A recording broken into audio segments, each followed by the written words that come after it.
국어 햇쌤이랑 다 해보자. 안녕하세요. 배질 93 수능 선생님 정다혜 선생님입니다. 자, 이번에는요. 저번 시간이랑 이어서 우리 고1 친구들 고3 선생님이 수업하는 고1 모의고사 해설 강의 이어서 하도록 하겠습니다.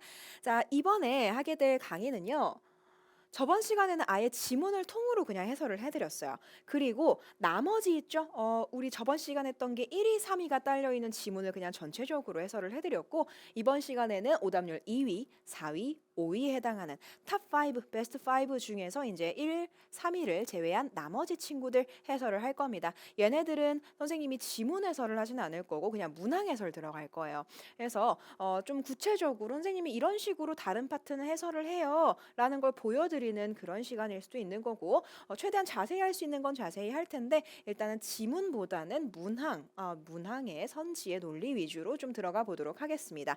자, 그래서 문항 순서 말고 요거 오답률 순서로 진행을 하도록 할게요. 자, 들어갑시다. 문법이에요. 문법입니다. 자, 보시면요. 얘가 오답률 2위예요. 오답률 77%, 거의 80%에 가까운 오답률이었습니다. 자, 보시면 지금 뭐라고 얘기합니까? 선생님이 밑줄 친 부분에 해당하는 단어를 고르라고 했잖아. 하나의 단어가 수사로 쓰이기도 하고 수관형사로도 쓰이는 경우가 많습니다. 똑같이 생겨먹은 단어인데 수사일 수도 있고 수관형사일 수도 있다. 여러 가지 품사로 쓰일 수 있다라는 걸 얘기를 하면서 그런데 수관형사로만 쓰이는 애도 있어 라고 얘기하고 여러분들이 골라야 되는 건 뭡니까? 수관형사로만 쓰이는 단어입니다. 자, 그래서 이 문제 같은 경우에는요. 아직 품사 체계가 완벽하게 잡히지 않은 1학년 친구들한테는 좀 어려울 수 있어요. 그러니까 애초에 순수하게 품사만 물어봐도 어려운데 이게 지금 똑같은 형태를 지닌 여러 가지 품사 그거 얘기를 함과 동시에 이걸로만 쓰이는 애들까지 물어보니까 어려울 수밖에 없어. 일단 여러분들이 기본적으로 가져야 되는 게 있어요. 자, 얘들아, 수사는 이 의미, 기능, 형태, 자, 기능으로 따지면 무슨 원입니까? 수사는 체원입니다. 수관형사는요? 관형사잖아요. 수식원입니다. 선생님이 여기까지 이렇게 했을 때, 자, 수사는 기능으로 따지면 뭐예요? 했을 때 체험 바로 안 나오거나, 수관형사는 결국엔 관형사니까 기능으로 따지면 뭐예요? 수식원이에요. 요거 안 나오면요, 여러분들 아직은 내가 품사 체계에 대한 공부가 완벽하게 안 됐구나 라고 생각하시면 되겠습니다. 자, 일단은 그 체계가 완벽하게 여러분들의 자 형태, 기능, 의미해서 2개 나누고 5개 나누고 나머지 딱 나누고까지가 되어야 여러분들이 선생님 설명을 따라올 수가 있어요. 근데 그게 안 된 상태라면 사실은 좀 와닿지 않을 수도 있습니다. 그것부터가 시작이야. 그래서 선생님이 해주는 설명 중에 이 부분이 이해가 안 되는데 하면 내가 그 부분부터 다시 공부를 해야 된다라고 생각하시면 돼. 자, 수사와 수관형사를 구분짓는 가장 큰 좋은 방법은요. 구별 방법이죠. 구별 방법. 얘네들의 본질을 보시면 돼요. 얘는 체원이고 얘는 수식원입니다. 체원에는 조사가 붙을 수 있죠. 그래서 이거 2개를 구분짓는 방법은요. 조사의 결합 여부입니다.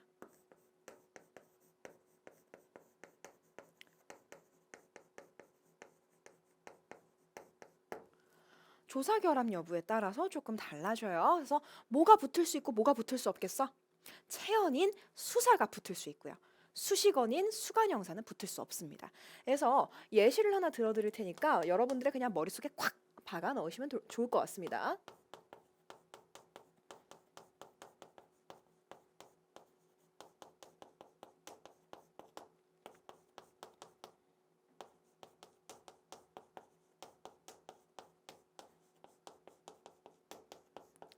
똑같은 의미예요.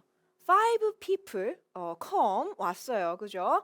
그럴 수 있어. 자, 졸업한 지 오래돼서 그래요. 선생님이 영어과 전공이긴 한데 자, 사람 5이 왔다, 5사람이 왔다는 사실은 의미는 똑같습니다. 그죠? Five people이 온 거는 똑같아요. 그런데 위에 있는 5과 아래에 있는 5은 품사가 달라요. 왜? 사람 5이 왔다 했을 때 위에 5은 이라는 주격조사가 붙었잖아요. 그죠? 얘는 수사로 쓰인 5입니다. 근데 5사람이 왔다 했을 때 5은 이 뒤에 그 어떤 조사도 못 붙어요. 5이 사람이 왔다. 이상하죠? 5애 사람이 왔다. 이런 것도 이상해요. 그죠? 그렇기 때문에 이 친구는 뭘로 쓰여요? 이건 수관형사입니다. 사람을 꾸며주는 수관형사예요. 그죠? 오케이, 좋습니다. 자, 그러면 들어가 보도록 하죠. 얘는요, 결국에는 얘가 수사냐 수관형사냐를 구분짓는 문제가 아니라는 거. 그래서 어려웠을 수도 있습니다. 선생님, 저 여기까지는 알아요. 그런데 이게 수사인지 수관형사인지 구분하는 것도 알겠어요. 그런데 이게 수관형사로만 쓰이는지 아니면 수사로도 쓰이고 다른 품사로도 쓰이는지 그게 어려워요. 이럴 수 있어요. 자, 일단 첫 번째. 나는 필통에서 연필 하나를 꺼냈다가 있습니다. 연필 하나를 꺼냈다. 를이라는 조사 붙었네요. 얘 뭐예요? 수사예요. 근데 이 친구 일단은 수관형사로만 쓰이는 단어라고 했고 얘는 애초에 수사로 쓰였기 때문에 다른 거 생각할 필요는 없습니다. 그냥 X 치시면 돼요. 얘 수관형사 아니잖아요, 지금. 그죠? 수사로 이미 쓰여버렸잖아. 그치? 그래서 X 치시면 되고 이거 외에 자, 참고 얘가 명사로 쓰이는 경우도 있어요. 선생님, 명사나 수사나 똑같은 거 아니에요? 안 돼, 얘들아. 그거 아니야. 두 개는 모두 체언이지만 명사와 수사는 엄연히 다른 품사입니다. 자, 그렇기 때문에 뭐다? 명사로 쓰일 때는 이런 거. 뜻을 하나로 모았다. 이런 것들. 이건 숫자에 대한 의미가 아니잖아요. 그죠? 똑같은 뜻을 가지고 있다라는 의미에서 쓰인 거기 때문에 이런 것들, 이거는 하나는 그래서 수관형사로는 안 쓰여요. 수관형사로는 안 쓰이고요. 보통은 이렇게 명사나 수사로 쓰입니다. 자, 그다음에 두 번째. 그 마트는 매월 둘째 주 화요일에 쉰다라고 했을 때 둘째 이주, 둘째 가주, 둘째의 주, 둘째의 주 안 돼요. 그죠? 그렇기 때문에 조사가 못 붙습니다. 이 친구는 수관형사입니다. 일단 수관형사로 쓰였네. 후보군에 놓을 수가 있겠죠. 자, 그럼 얘가 다른 품사로도 쓰이는지를 보면 일단 딱 봐도 좀 생각할 수 있는 거.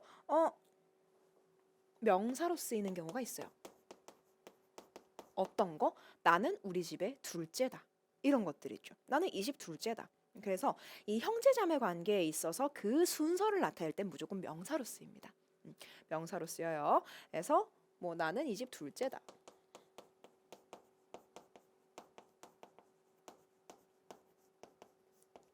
이미 사실은 서술격 조사가 붙어버렸어요. 그죠? 자, 그 다음에 뭐 차를 벌써 둘째 뽑는다. 둘째로 뽑는다. 뭐 다 되잖아요. 그죠? 그래서 수량 개수로서 두 개.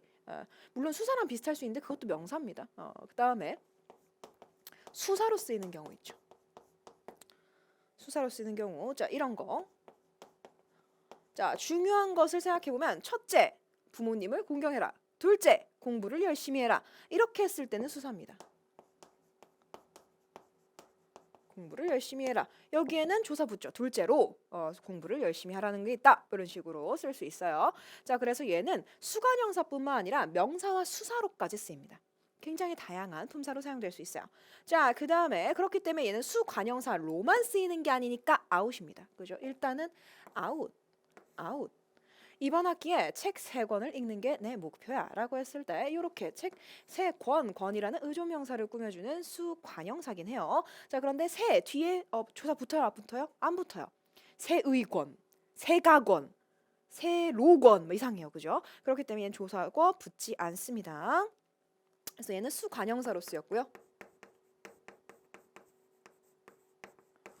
보시면 뭐 명사로 쓰이든 수사로 쓰이든 얘네는 다 조사가 붙습니다. 근데 새 뒤에 어떤 조사, 특정 조사가 붙는 형태를 상상할 수가 없어요. 여러분들이 알고 있는 모든 뭐 주격 조사, 뭐 서술격 조사, 뭐 호격 조사, 뭐 관역격 조사, 부사격 조사 다 붙여봐도 새 뒤엔 이상합니다. 얘는 수관형사로만 쓰여요. 그래서 얘는 조사 붙는 케이스를 조사 붙는 걸 상상할 수가 없어요. 그러니까 수관형사로만 쓰이는구나 라고 생각하고 정답은 새입니다.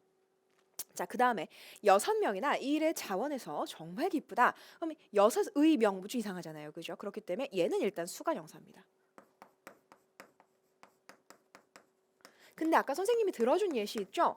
이거 수사로 쓰는 경우 있었어. 어떤 거? 사람 6이 지원했다.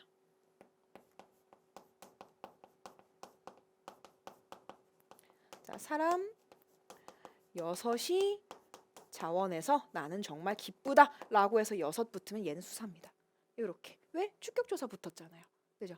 이렇게 그래서 얘는 수관형사로만 쓰이진 않기 때문에 수사로도 쓰일 수 있기 때문에 아웃 하시면 되고 정답은 2번입니다. 이렇게 가시면 돼요. 조금 난이도가 있는 문제긴 해요. 그래서 여러분들이 선생님이 이렇게 쭉 얘기를 해주는 과정 안에서 나 저 부분 모르는데 하는 거 있으면 그 부분 콕 집어서 공부 시작하시면 되고요. 솔직히 얘기해서 여러분들 1학년이잖아요. 그리고 내가 앞으로 아마도 1학년 여러분들은 2025학년도 수능을 보게 되겠죠. 그죠? 한참 뒤 같지? 눈 깜짝하면 금방이에요. 어느새 내가 고3 달고 있어요, 여러분. 자, 그렇기 때문에 여러분들이 이제 그때 그 수능까지 2025학년도 수능까지 선택 과목이 있을지 모르겠지만 아마도 있다는 가정하에 나는 엄매를 할 거야 하는 친구들이라면 한 바퀴 반드시 문법 체계는 돌려놓고 2학년을 맞이하시는 걸 추천드리겠습니다. 그래서 반드시 1단원부터 5단원까지 완벽하게 문법 체계를 좀 잡아놓고 시작을 해주셨으면 좋겠네요. 오케이, 좋습니다. 자, 그 다음 문제.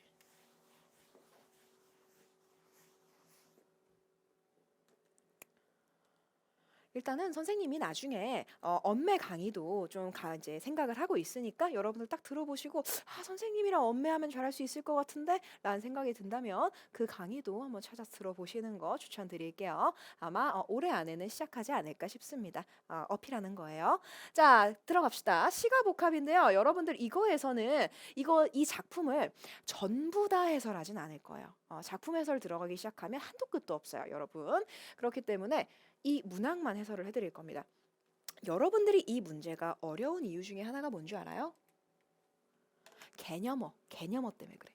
색채어? 색채어가 뭐지? 역동성? 어느 정도로 움직여 역동적이지? 말을 건네는 방식? 말을 건넨다는 게 뭐지? 기준이 뭐지? 독자의 주의 환기? 환기가 뭐지? 공기순환인가? 이러고 있고 영탄적 표현? 어디까지가 영탄적이지? 경외감은 또 뭐지? 연쇄적 표현? 연쇄가 뭐지? 어떡하지? 사실감 있게? 어느 정도까지 얘기를 해야 사실감이지? 계절감을 환기한다고? 여기 환기가 또 나왔네? 계절은 알겠어. 이렇게까지 하면 답이 없는 거야. 그래서 개념어를 잘 잡고 있어야 되고 선생님 강의 중에도 개념어가 가장 먼저 나와 있습니다. 그래서 여러분들이 사실은 어떤 선생님의 강의를 듣든 개념어는 조금 확실하게 잡고 가시는 걸 추천드릴게요. 오케이, 좋습니다. 선생님은 문제를 보면서 이 문제에 해당하는 내용들이 어디에 있는지, 작품 어디에 있는지를 보여드리는 식으로 가도록 하겠습니다. 오케이, 좋아요. 자, 일단은 들어가 보도록 하자. 첫 번째, 색채어를 활용하여 사물의 역동성을 표현하고 있다. 1번입니다. 이것부터 선생님이 그냥 분석 들어갈게요. 가에는 과연 색채어가 있는지 그걸 통해서 역동성 표현한 게 있는지를 보자. 자, 일단은 가에 있는 색채어. 예를 들자면 이런 거죠. 누렇게 익은 벼. 누렇다. 그래서 색채어는요. 정말로 그 색깔을 지칭하는 단어를 얘기합니다. 그렇기 때문에 누렇다. 있어요. 그죠? 누렇게 익은 벼.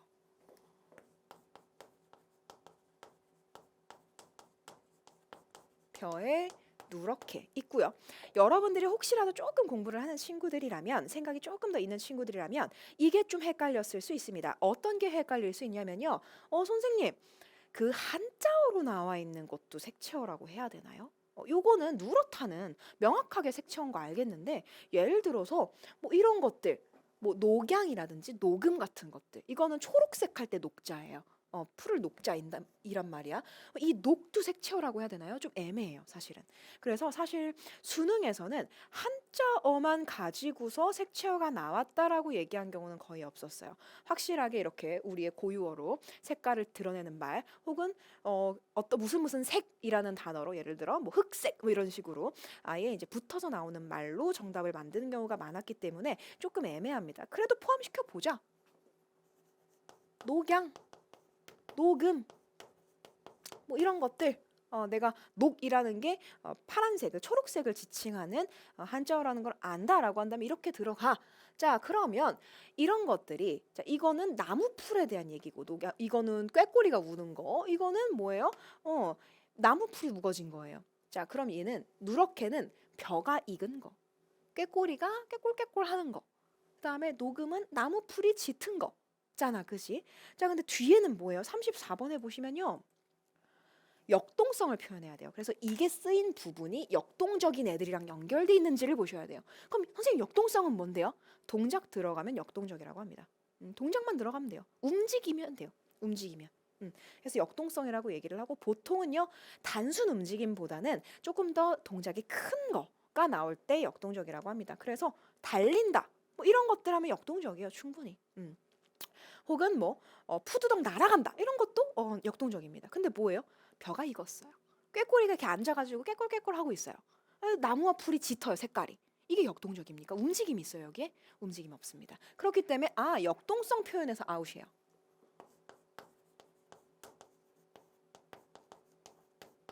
자 그럼 이건 가에서 일단 아웃이 됐기 때문에 나는 볼 필요도 없어. 그렇게 하시면 되고요. 실전에서는 나에서는 있는지 보자. 이제 나에서는 색깔이 있는지 봅시다. 자, 뭐 이런 것들 싹 봤을 때 뭐 빨간 고추장, 흰밥 이런 거. 얘들아 빨간 고추장과 흰밥이 역동적이에요? 이상해요, 그죠? 뭐 이거를 막 비비면서 막 이렇게 먹을 거예요? 아니잖아요, 그죠? 이상하단 말이야. 그냥 가난하고 쓸쓸한데 뭐 그런 것들 얘기를 하고 있고. 그 다음에 또 뭐가 있냐면 뒤에 뭐 이런 거 하이아니라는 말이 있었는데 뭐 이런 거 하이아니 뭐 이런 것들, 그지? 이거는 꽃 냄새잖아요, 그죠? 그렇기 때문에 얘도 역동적이진 않습니다. 그래서 색채 드러나는 거 흰밥 있었어. 그 다음에 빨간 고추장 있었어. 그 다음에 하이아니. 이제 하이아니가 뭐죠? 뭐 하이에나 친구인가요? 아니에요, 여러분. 하이아니는 하얗다 이런 얘기예요, 그죠? 그래서 요새 이제 친구들이 어휘가 조금 약해요. 어휘가 약해가지고 선생님이 여러 가지 굉장히 충격적인 것들을 많이 들었단 말이야. 물론 여러분들이 그렇다는 얘기가 아니라 인터넷 짤에서도 많이 봤고 뭐 그런 것들. 그래서 예를 들어서 뭐 을씨년스럽다 이런 건 분위기가 고요하고 적막하고 두렵고 약간 이런 뜻이에요. 근데 이게 뭐 욕이다. 씨 들어갔고 년 들어갔다고 이상하잖아요, 그죠? 그 다음에 뭐 개편하다, 조직 개편하다 할 때 그걸 바꾸다란 뜻인데 개편하다 이렇게 해서 이제 굉장히 편하다는 뜻으로 인식한다든가 그런 거 아니에요, 여러분. 그래서 이제 어휘가 조금 이제 약하실까봐 한번 언급을 해드렸고 선생님이 드립을 친 거 맞습니다. 마음껏 웃으세요. 자, 그래서 얘는 뭐예요? 다 역동성이 없어요. 역동성이 없습니다. 그죠? 오케이. 자, 그다음 2번. 말을 건네는 방식을 통해 독자의 주의를 환기하고 있다. 선생님이 해설지가 마음에 들지 않는 부분 중에 하나입니다. 여러분들이 해설지 읽었을 때 살짝 오해가 있을 수 있어서 해설지에서는 의문의 형식이 나오면 무조건 말을 건네는 방식 사용됐다라고 나와 있더라고. 의문의 형식, 얘들아 너네 혼자 있을 때 혼잣말 할 때 물론 이제 선생님처럼 좀 혼자서 가정을 꾸려간지, 가정을 꾸렸다고 하니까 좀 이상하네요. 선생님 자취를 하는데 혼자 살고 있는데 그게 기간이 오래되면 혼잣말 되게 많이 해요. 양말이 어디 갔더라 막 이런 거 해요. 그러니까 혼자서도 충분히 의문형으로 질문 던진단 말이야. 오늘 뭐 입지? 할 수 있잖아. 그거 내가 누구한테 하는 말이에요? 아니죠. 그래서 의문형도 충분히 독백에 쓰일 수 있기 때문에 의문형이 단순히 나왔다고 해서 무조건 말을 건네는 방식이다라고 할 수는 없어요. 말을 건네는 방식이 되려면 시적 청자가 설정돼 있어야 돼요. 그래서 시적 청자가 명시적이진 않더라도 청자가 설정되어 있어야 말을 건네는 방식이 성립된다라고 얘기를 합니다. 그렇기 때문에 사실은 가에도 말을 건네는 방식 없고요. 나도 마찬가지. 둘 다 독백적으로 얘기합니다. 근데 해설지에서는 가에서 뭐 이런 것들 뭐 이런 거 뭐 살인문 누가 닫고 진 꽃은 누가 쓸겠느냐 뭐 이런 것들은 정말로 자 꽃 진 거 쓸 사람 하고 누군가한테 말을 건네는 건 아니에요. 그냥 아이고 이제 살인문도 다 뭐 이제 이거 언제 하냐 이런 얘기예요. 그죠? 그렇기 때문에 단순히 의문형 어미가 쓰였다고 해서 무조건 말을 건네는 방식은 아니라는 거 내용 같이 살펴보셔야 됩니다. 시적 청자가 설정되어 있는지 보셔야 되고요. 오케이. 그래서 만약에 누군가한테 뭐 아이야 이러면서 누군가 뭐 아이야 뭐 술을 갖고 오겠느냐 뭐 이런 거 있으면 말을 건네는 방식 맞죠, 그죠? 근데 그런 게 없기 때문에 아니라고 할 수 있겠습니다. 이건 단순합니다. 그래서 말을 건네는 방식 이거는 둘 다 없기 때문에 X고요. 독자 주의 환기 얘들아 여기에서 해설지에서는 말을 건네는 방식은 있을 수 있지만 독자의 주의를 환기하고 있진 않다라고 했는데 보통은 독자의 주의 환기라는 건 평범한 얘기가 나오다가 혹은 평범한 방식으로 진행이 되다가 다른 표현 방법 평상으로 얘기하다 갑자기 의문형을 던졌어. 아니면 쭉 설명을 하다 갑자기 비유법을 던졌어. 이러면 독자의 주의가 환기돼요. 아니면 뭐 중간에 뭐 접속어, 그러나 뭐 이런 식으로 쓰였어. 이래도 주의가 환기가 됩니다. 그래서 평범한 흐름으로 가다가 특이한 표현 방법이 나온다라고 하면 주의가 환기되기 때문에 말을 건네는 방식을 쓰고 있다. 그러면 주의 환기 될 수도 있어요. 그렇기 때문에 X라고 할 수가 없습니다. 그러니까 해설지가 조금 선생님 생각에는 내 개인적인 생각입니다는 조금 마음에 들지 않습니다. 독자 주의 환기 될 수도 있어요. 그러니까 애초에 처음부터 말을 건네는 방식으로 전체가 다 쓰인 작품이면 말을 건네는 방식 쓰였다고 주의가 환기되진 않겠지만 평서형으로 쓰이다가 갑자기 말을 건네는 방식이 나오면 주의 환기가 될 수도 있다는 거. 자, 그래서 일단은 얘는 말을 건네는 방식에다가 X 하시면 됩니다. 일단 얘는 역동성 표현 X 하시면 되고 말을 건네는 방식 X 하시면 되고 영탄적 표현을 활용하여 영탄적 표현은 감탄을 하는 듯한 말을 하는 표현을 얘기하는 거죠. 그래서 여기서 감탄이라는 건 얘들아 정말로 어머 너무 멋있다 라는 예찬적인 감탄일 수 있고요. 아 이래도 되나? 라는 탄식도 영탄에 들어가요. 그래서 영탄이 무조건 좋은 내용은 아니라는 거 기억하셨으면 좋겠습니다. 대부분의 영탄적 표현은 좋은 내용을 담고 있지만 예찬적인 태도를 담고 있지만 감탄 말고도 탄식 역시도 영탄에 들어간다라는 거 생각을 해주셨으면 좋겠고요. 보통요 이렇게 영탄적 표현은 크게 세 가지 방식. 그러니까 영탄적 표현을 쓰면 영탄적 어조가 형성되기 때문에 이 세 가지 방식. 첫 번째는 감탄사가 사용되면 영탄적 표현 썼다고 하고요. 그다음에 감탄형 어미 있죠. 뭐뭐로다 뭐 이런 거. 감형이 아니지. 뭘 감형한다는 거지? 감탄형 어미. 종결어미 쓰이면 영탄적 표현 썼다고 하고요. 혹은 감탄에 그냥 내용이 들어가는 거. 그런 거. 정말 멋지다 이런 거 들어가는 거 그런 것들도 영탄적 표현이겠죠. 그래서 이렇게 영탄적 표현이 들어가는 조건은 이렇습니다. 자, 일단은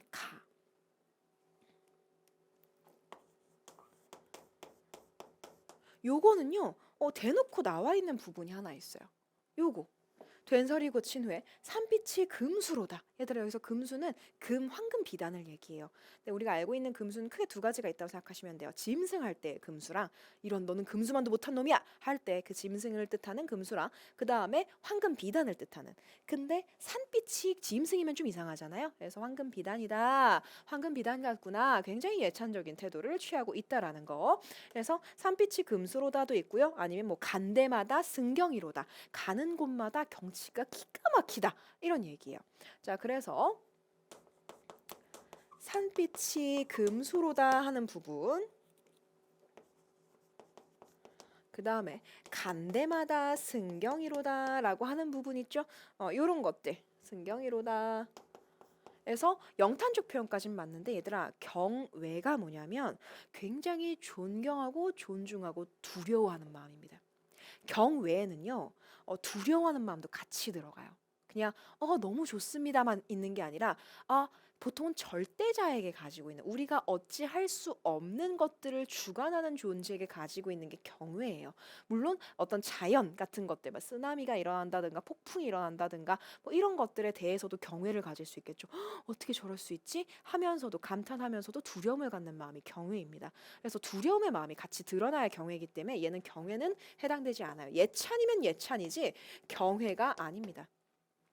경외는 얘들아 확실하게 아셔야 돼요. 이거 경외 많이 드러난다. 경외는 확실한 조건이 있기 때문에 은근히 많이 나오는 어휘 중에 하나입니다. 경외감 없어요. 경외는 뭐다? 두려움도 있어야 된다고. 그래서 보통 그 두려움은 인간이 자신의 의지로 어찌할 수 없는 요소에 대한 두려움인 경우가 많습니다. 그냥 귀신 어떻게 하는 그런 두려움보다는 어찌할 수 없는 거에서 오는 두려움이 있어요.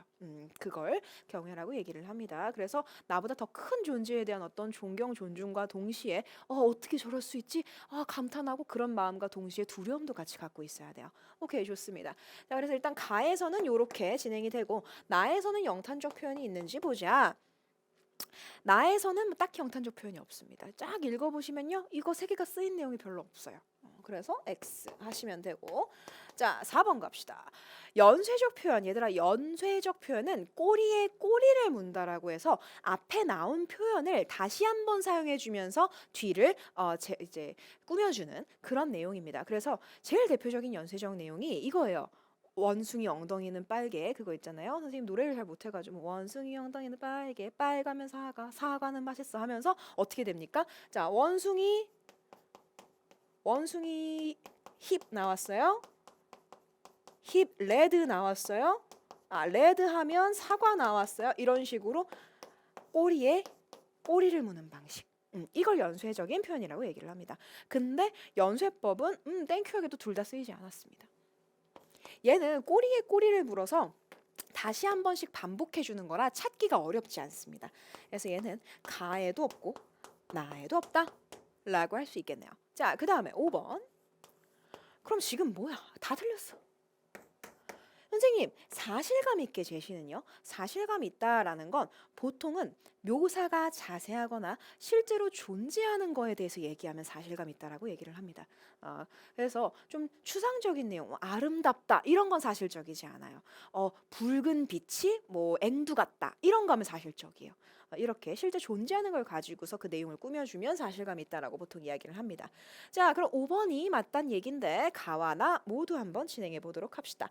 자, 가에서 계절감 환기하는 사물은 굉장히 많았어요. 어떤 거? 자, 일단은 이거는 선생님이 다 설명을 해드렸으니까 지울게요. 지금 지문 내용을 좀 보셔야 되니까. 가에서의 계절감은 일단 뭐 첫 번째 녹음이 짙어졌다. 그럼 이건 뭐예요? 푸른색이 한가득 있다라는 얘기. 보통은 여름이죠. 우리가 푸르다라는 건 보통 여름이니까. 모른다고 했어. 몰라. 그러면 여기 누렇게 익은 벼. 언제 익어요? 가을도 나와 있고요. 자, 그 다음에 빙설 이런 거. 얼음과 눈이에요. 이건 뭐예요? 겨울. 그래서 이제 봄, 여름, 가을, 겨울 보통은 다 거의 다 나와 있는, 여기서부터는 여름부터 나와 있긴 하지만 뭐 이런 거, 뭐 밤을 줍는데 밤은 언제 떨어져요? 가을. 뭐 이렇게 할 수 있겠죠. 자, 그래서 굉장히 많습니다. 계절감 환기하는 건요, 얘는 되게 많아요. 아까 뭐 녹음 있었죠. 여라고 쓸게요. 그다음에 누렇게 익은 벼, 가을, 빙설, 겨울. 굉장히 많죠? 그래서 자연의 모습, 이거 다 자연이에요. 그죠? 다 자연입니다. 오케이, 좋습니다. 자, 그럼 나에는 어디 있나 보자. 자, 이게 이런 표현상의 특징이 굉장히 어려운 이유 중에 하나가 뭐냐면 정말로 난이도가 어려워서가 아니라 작은 단어 하나, 작은 부분 하나에서 정답의 근거가 생기기 때문에 어려워요. 큼직큼직하지 않습니다. 그래서 최대한 여러분들한테 문학은 아까 이제 선생님의 독서 수업을 들은 친구들은 알겠지만 독서는 하나하나 막 몇 번째 줄 어디에 무슨 내용이 있었으니까 답이 이거야라고 하지 않아요. 선생님은 그런 식으로 해설하지 않습니다. 1대1 매칭이 안 돼요. 근데 문학은 1대1 매칭이 됩니다. 그래서 그대로 찾아서 풀라고요. 내가 여기서 그대로 작품에 나와 있는 단어 안 쓴 거 없습니다. 그대로 나와 있죠. 자, 그러면 여기에서도 뭔가 계절적인 배경을 드러내는 거, 뭐 음력 8월, 초상 8월 같은 것들도 계절적 배경이 될 수 있을 거고, 그 다음에 이런 것들도 있을 수 있어요. 자, 싹 봤더니 아마 눈이 하나 나올 겁니다. 자, 어디 보자. 시허연 눈이 하나 나와 있거든요. 시허연 눈. 찾아보면 있습니다. 여기에서 회때 쭉쭉쭉쭉 고를 떠났어. 아침 저녁 굉장히 여기 있네요. 어머, 숨어 있잖아. 봐봐. 이렇게 헤맨다니까? 굉장히 오래 걸릴 수 있어요. 그래서 여러분들 이렇게 포인트를 잘 잡으셔야 돼. 읽으면서 이건 계절 아니다, 계절이다 이런 것들. 그리고 처음부터 작품을 읽으면서 이거 좀 특징적이다는 것들도 잡아놓고 출발하시면 좋아요. 이런 거. 이거 하나 때문에 얘는 되는 겁니다. 그죠? 이거 하나 때문에. 이 시허연 눈 하나. 겨울이죠? 눈은 뭐 자연이 있는 거지, 그지? 시허연 눈이 어디에 있습니까? 시허연 눈이 이 백모광봉이라는 봉우리 위에 있는 거잖아. 그죠? 그렇기 때문에 이거는 자연의 모습이라고 할 수 있겠죠. 이해됐어요? 오케이, 좋습니다. 자, 그래서 이런 식으로 선생님이 하나하나씩 분석을 해드렸어. 그리고 선생님은요, 여러분들이 문학 문제 많이 푸는 것도 중요하지만 차라리 여러분들이 이렇게 한 문제 한 문제 다 매칭시키면서 내가 모르는 게 뭐고 정확히 알고 있는 게 뭐고 앞으로 알아야 될 게 뭔지 이런 것들을 분석하면서 공부하는 걸 추천을 드리겠습니다. 그래서 하나를 풀더라도 자세히, 완벽히, 확실하게 요걸 추천드릴게요. 그래서 양적인 것보단 질적인 거, 질적인 공부가 습관이 되면 그 질적인 걸 양으로 치면 어마어마하게 늘 겁니다. 실력이. 오케이, 좋습니다. 자, 그 다음에 마지막 독서 문제인데요. 얘는 선생님이 지문 해설은 안 할 거고 포인트만 조금 잡아드릴 거예요. 보시면 가의 플라톤과 나의 아리스토텔레스 여러분들이 잘 읽었는지 좀 확인을 해볼게요. 이게 오답률 5위 문제고요. 70%의 오답률을 보입니다. 10명 중에 7명이 틀렸다는 얘기인데 포인트만 잘 잡았으면 어렵지 않았을 문제예요. 자, 일단은 플라톤의 포인트는 이거예요. 예술에 대해서 되게 부정적으로 생각합니다. 왜냐면요. 예술은 단기가 낮아라고 얘기를 해요. 보통 자, 가의 플라톤의 주된 생각은 뭐였냐면 여러분들 그렇게 읽었는지를 한번 확인해 보세요. 자, 형상이라는 걸 모방해서 현상이 나와. 그리고 그걸 모방해서 나온 게 예술이야. 그래서 이걸 예시를 들었죠. 침대라는 이 형상을 인식해서 만든 게 실제 침대야. 그리고 그 실제 침대를 또 모방해서 그림으로 그려낸 게 침대 그림이야. 그렇기 때문에 이 제일 윗단계에 있는 걸 두 단계 아래로 내려가서 모방한 거기 때문에 예술은 좀 급이 낮아라고 얘기를 하는 거지. 예술에 대해 조금 부정적으로 생각합니다.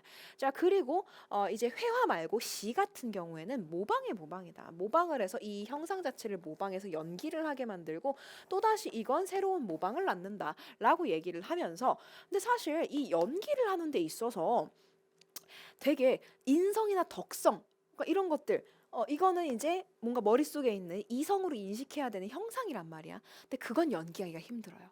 좀 고귀함 이런 건 연기하기 힘들어. 그래서 어떤 분노라든지 슬픔이라든지 되게 모방하기 쉬운 것들만 모방하는 걸 이제 독자들이나 이런 사람들에게 보여주기 때문에 굉장히 수준이 낮다. 사람들로 하여금 그런 걸 홀리게 만들 수 있다라고 얘기하는 게 플라톤의 의견이었고요. 자, 그 다음에 아리스토텔레스 같은 경우에는 예술을 좀 긍정적으로 봤습니다. 아니다. 이건 형상을 표현해내는 거다. 그래서 사람들이 그걸 보면 굉장한 카타르시스를 느끼게 된다. 라고 이야기를 합니다. 그래서 예술을 통해서 쾌감을 느낄 수 있고 오히려 이제 근본적인 어떤 한계를 다룰 수 있기 때문에 인간 본질을 오히려 인식할 수 있게 해준다라고 얘기를 해요. 자, 그래서 이런 개별자들 속에서 보편자가 형상이었죠. 그걸 인식을 해낸다. 그래서 다시 개별자로 표현을 해낸다. 이게 이제 아리스토텔레스의 의견이었습니다. 그래서 결국에는 플라톤은 예술에 대해 좀 부정적으로 생각을 하고 아리스토텔레스는 예술에 대해 좀 긍정적으로 생각한다라고 일단 포인트를 잡아두시고요. 자, 보자 그럼. 고대 그리스의 비극시 오이디푸스 왕의 주인공 오이디푸스는 자신에게 주어진 숙명에 의해 파멸을 당하는 인물이다 라고 했어. 자, 그럼 일단은 비극이라는 거 있습니다. 오이디푸스 왕은 진짜 오이디푸스 그 자체는 아닐 겁니다. 형상이 있고 오이디푸스라는 인간이 있고 그걸 또 연기하는 사람이 있는 거니까. 비극시를 공연하는 음유시인은 목소리, 몸짓으로 작품 속 오이디푸스를 관객 앞에서 연기합니다. 이게 모방의 과정이죠. 음유시인의 연기에 몰입한 관객은 덕성을 갖춘 주인공, 분명히 이 주인공 오이디푸스는 덕성을 가지고 있는데도 불구하고 특별한 잘못이 없어. 근데도 불행해져. 그래서 그 연민과 공포를 느낀답니다. 인간의 어떤 한계를 인식을 하는 모습. 자, 그럼 보도록 합시다. 플라톤. 오이디푸스는 덕성을 갖춘 현상 속 인물을 본떠 만든 허구의 허구다. 그렇죠. 자, 덕성을 갖춘 현상 속 인물이라는 게 있고 그게 실제 인물로 나타났고 그걸 또 연기하는 게 있으니까 허구의 허구다. 그에 대해 음유시인은 이것을 다시 본뜬 허구다라고 얘기를 하네. 오케이. 그러니까 현상 속 인물은 허구의 허구고 이거를 다시 한번 연기를 한 거니까 허구이다라고 얘기할 수 있겠죠. 이렇게 가는 거고요. 자, 플라톤, 음유시인은 오이디푸스의 덕성을 연기하는 데 주력한다. 얘들아 여기서부터 아웃입니다. 왜? 플라톤은 덕성, 인성, 고귀함 이런 걸 연기한다고 생각하지 않았어요. 뭐? 좀 표현하기 쉬운 거, 분노, 슬픔 이런 것들 위주로 연기하니까 사람들이 자극적인 거에 끌려서 그것만 보게 되지라고 했기 때문에 덕성처럼 표현하기 어려운 건 연기하려고 하지 않는다라고 깝니다. 그렇기 때문에 일단 여기서 틀렸고요. 자, 그 다음에 관객은 이를 감각으로 파악할 수 없기 때문에 감정과 욕구에 지배되어 타락하게 된다. 아닙니다. 이건 원인도 틀렸어요. 감정과 욕구에 지배되어 타락하게 되는 건 뭐다? 연기하기 쉬운 분노 막 이런 것들 위주로 연기를 하니까 그거에 지배돼서 타락하는 거지. 이런 것들을 감각으로 느낄 수 없기 때문에 지배되는 건 아니에요. 지배되는 이유는 자극적인 것만 보니까. 라고 생각할 수 있겠네요. 그래서 정답 2번입니다. 어렵지 않습니다. 자, 3번. 음유 시인의 목소리와 몸짓을 통해 성격이 드러난다면 뭐다? 감각 가능한 외적 특성을 모방하는 그렇죠. 예를 들어 오이디푸스가 항상 뭐 이런 습관이 있어. 그러면은 그걸 그대로 모방하겠죠. 이런 걸 외에도 감각되지 않는 내적 특성도 표현이 된 것이다. 성격이 드러난다면 내적 특성 표현된 거겠죠. 그죠? 오케이. 자, 이번엔 아리스토텔레스입니다. 음유 시인이 현상 속 인간의 개별적 모습, 여러 가지 인간들이 있겠죠. 그 중에서 보편자를 인식해내요. 어떤 인간의 모습 인식해내요. 이를 다시 오이디푸스라는 개별자로, 그렇죠. 이걸 예술이라고 봤어요. 시라고 봤단 말이야. 그래서 개별에서 보편자 형상을 인식해내서 그걸 다시 허구적인 개별자로 표현한 것. 자, 그 다음에 5번. 오이디푸스가 숙명에 의해 파멸당한 것을 본 관객들. 이건 인간 존재의 어떤 뭐예요? 본질입니다. 한계가 있어요. 아무리 덕이 있는 존재더라도 어찌할 수 없는 게 있더라. 이게 인간이구나. 라고 생각하게 만드는 것이, 그래서 이 이해하는 본질을 이해하는 쾌감입니다. 이게 와 오이디푸스가 망했잖아 아싸에서의 쾌감이 아니에요. 인간이란 저런 존재구나 라는 걸 깨닫게 하는 그 본질을 깨달으면서 오는 쾌감을 얘기하는 거다. 그것뿐만 아니라 카타르시스를 경험할 수 있다. 맞는 말입니다. 숙명을 이길 수 없는 존재라는 본질을 이해하게 만든다는 거지. 오케이, 좋습니다. 자, 그래서 이 부분은 선생님이 정리해드린 것 위주로 다시 한번 읽어봐 주시는 걸 추천을 드리겠습니다. 자, 그래서 이번 강의에서는 선생님이 여러 가지를 조금 다뤄드렸고요. 여러분들이 내가 좀 이런 방향으로 공부를 해야 되는구나, 이게 좀 부족하구나를 아셨으면 좋겠고, 혹시라도 질문 있으면 언제든지 댓글로 달아주셔도 괜찮습니다. 그래서 여러분들과 함께 정말로 진짜 선생님의 어떤 정규적인 강의에서 만나게 될 날을 기다리면서 다들 너무 고생하셨습니다. 다들 공부하느라 고생했고 반드시 복습해줘야 돼요. 여러분 알겠죠? 오케이, 선생님 이제 가도록 하겠습니다. 고생하셨어요. 안녕.